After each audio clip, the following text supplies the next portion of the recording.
बिस्मिल्लाहिर्रहमानिर्रहीम। किसी भी मुल्क, रियासत और स्टेट का जो फर्स्ट एंड फॉरमोस्ट अव्वलीन काम होता है वो ये है कि अपने शहरियों की जान, माल, इज्जत और आबरू की हिफाजत को यकीनी बनाया जाए।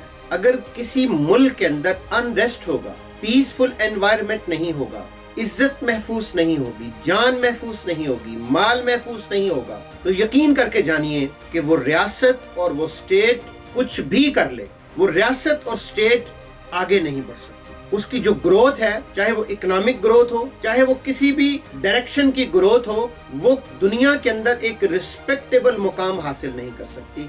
उसका फर्स्ट एंड फॉरमोस्ट पहला जो फार्मूला है वो क्या हो कि उसके अंदर एक पीसफुल एनवायरनमेंट हो, रिट ऑफ गवर्नमेंट हो, रूल ऑफ लॉ हो। अगर मेरे लिए कुछ और कानून है, आपके लिए कुछ और कानून है, मेरे लिए कुछ और अदालतें हैं, आपके लिए कुछ और अदालतें हैं, मैं इशारे पे रुकता हूँ, आपके लिए कोई इशारा ही नहीं है।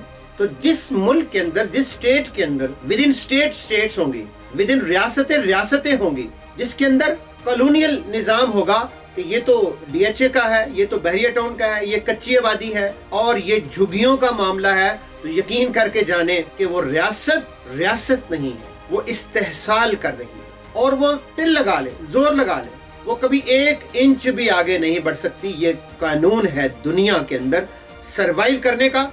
इसलिए मेरे भाइयों, साथियों और दोस्तों, इसकी रोशनी के अंदर आज हम आपसे ये 3 मुख्तलिफ रिपोर्ट्स हैं, रिसर्च रिपोर्ट्स हैं जो आपसे शेयर करेंगे और इसकी बुनियाद पे आपसे चंद गुजारिशात आपकी खिदमत में और पाकिस्तान के जो अहले हल्लो अकद हैं, अहले बस्तो कुशाद हैं, उनकी खिदमत में चंद गुजारिशात पेश करेंगे। अब देखिएगा, ये एक रिपोर्ट है कि 2024 के अंदर पाकिस्तान से 1061 डॉक्टर्स अमेरिका के अंदर शिफ्ट हो गए। फकत अमेरिका के अंदर, बरतानिया, ऑस्ट्रेलिया, इन तमाम ममालिक को निकाल दें तो ये बड़ी तादाद बन जाती है। 1061 प्रोफेशनल डॉक्टर्स अमेरिका के अंदर शिफ्ट हो गए। क्यों? कि अमेरिका दुनिया की इमामत क्यों कर रहा है। इसके साथ ही हम आपको ये भी बताना चाहेंगे, इसलिए कि अमेरिका दुनिया भर से जो इंटेलिजेंट माइंड है, जो फर्टाइल माइंड है, जो इंटेलिजेंशिया है, पूरी दुनिया से उसको कैप्चर करता है, अमेरिका के अंदर बुला लेता है, रिसर्च और डेवलपमेंट करता है और दुनिया के ऊपर हुक्मरानी करता है।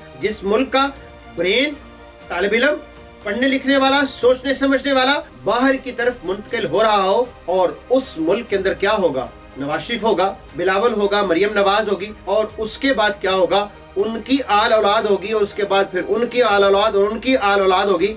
तो फिर ये एक चेन है जो चलती है दुनिया के अंदर, और हमारे यहाँ तो फिर वही चल रही है। इसलिए ये बिल्कुल वाज़ेह है कि जिस मुल्क के लोग उस मुल्क के अंदर रहना पसंद ना करें, जिसको भी मौका मिले, कोई लीगली जाना चाहता हो, कोई इलीगली जाना चाहता हो, जिस मुल्क के शहरी उस मुल्क से मुतमईन ना हो, अनसर्टेनिटी हो, गैर यकीनी की सूरत हाल हो, तो वहां पे कोई चीज कैसे फ्लरिश होगी, कैसे आगे बढ़ेगी, सवालिया निशान। दूसरी ये रिपोर्ट आप देख रहे हैं कि सन 2024 के अंदर पाकिस्तान के अंदर 11,078 अफराद को कत्ल किया गया।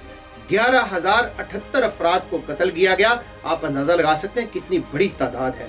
इसी तरह आगे बढ़िए, अगवा, डकैती, चोरी और स्नैचिंग की जो वारदातें हैं, ये 34,688 वारदातें हैं जो हमारे मुल्क के अंदर हुई, और इनमें सरे फहरिस्त पंजाब है। पंजाब का चूंकि वॉल्यूम भी, आबादी भी बड़ी है, इसलिए यहाँ पे उसकी रेशो भी ज्यादा है। लेकिन इसके बावजूद कभी इसका क्लेम किया जाता था कि पंजाब एक पीसफुल सूबा है, लेकिन आप अंदाजा लगा सकते हैं कि इस 1 साल के अंदर इन वारदातों के अंदर रैपिडली ग्रोथ हुई है। इसका मतलब क्या है? इसका मतलब बड़ा सादा और साफ सा है कि writ of government, rule of law और पीसफुल एनवायरनमेंट नहीं है। उसके नतीजे के अंदर लोगों की जान, माल, औलाद, इज्जत, आबरू महफूज नहीं है, और अगर ये महफूज नहीं होगी तो लोग यहाँ पे क्यों रहना पसंद करेंगे। इसी तरह हमारा जो ये फाटा का एरिया है, बलोचिस्तान का एरिया है, यहाँ पे जो गोला और बारूद भरा हुआ है, आग लगी हुई है, वो आपके सामने है। तो ये एक पिक्चर है हमारे मुल्क की आपके सामने। इसके नतीजे के अंदर क्या होगा, इसके नतीजे के अंदर कैसे चीजें आगे बढ़ेंगी। इसलिए हम ये समझते हैं कि इसके ऊपर डिबेट होनी चाहिए, पार्लियामेंट के अंदर होनी चाहिए, सेनेट के अंदर होनी चाहिए, सूबाई असेंबलीज के अंदर होनी चाहिए, लेजिस्लेशंस होनी चाहिए, اس کے نتیجے کے اندر ریمیڈیز ہونی چاہیے. اس لیے اس کے نتیجے کے اندر کیا ہو, جو ڈیبیٹ اور ڈسکشن ہو, کچھ نتائج کو اخذ کیا جائے اور ان نتائج کو اخذ کرنے کے بعد ایک ایکشن پلان فریم ورک دیا جائے اور اس کے مطابق چیزیں آگے بڑھیں تاکہ چیزوں کے اوپر گرپ کیا جائے, چیزوں کو کنٹرول کیا. یہ آسان سا حل ہے, اس کے اندر کوئی راکٹ سائنس نہیں ہے. اور یہ جتنے ہمارے ادارے ہیں, چاہے سینٹ ہے, چاہے قومی اسمبلی ہے, چاہے پارلیمنٹ ہے, یہ پالیسی ساز ادارے ہیں, یہ لیجسلیشن کے ادارے ہیں.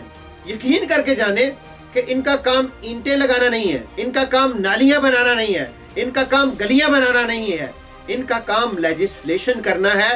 لیکن آپ نے دیکھا کہ یہ جو 1.5 سال اس حکومت کو ہونے والا ہے, کیا لیجسلیشن ہوئی؟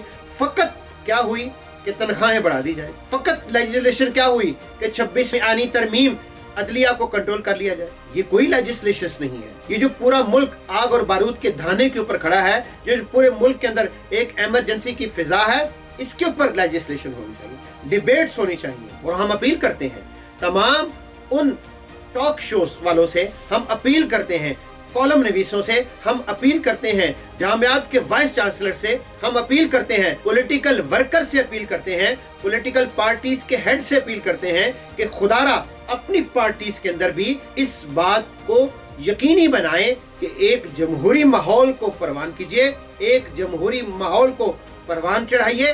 بات سننے کا, بات کہنے کا, بات کو کرنے کا ایک جمہوری ماحول ہو, جہاں پہ بات کی جا سکے, جہاں پہ فتویٰ نہ لگے, جہاں پہ غداری کے سرٹیفکیٹس نہ بانٹے جائیں.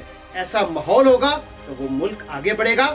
ہم یہ سمجھتے ہیں کہ اس ماحول کو پروان چڑھایا جا سکتا ہے. ہماری جو یوتھ ہے, ہمارا جو نوجوان ہے, ہماری جو یونیورسٹیز کے اندر پڑھنے والے طلبہ و طالبات ہیں, ان کے اندر یہ ایکیومن میکسیمم حد تک موجود ہے.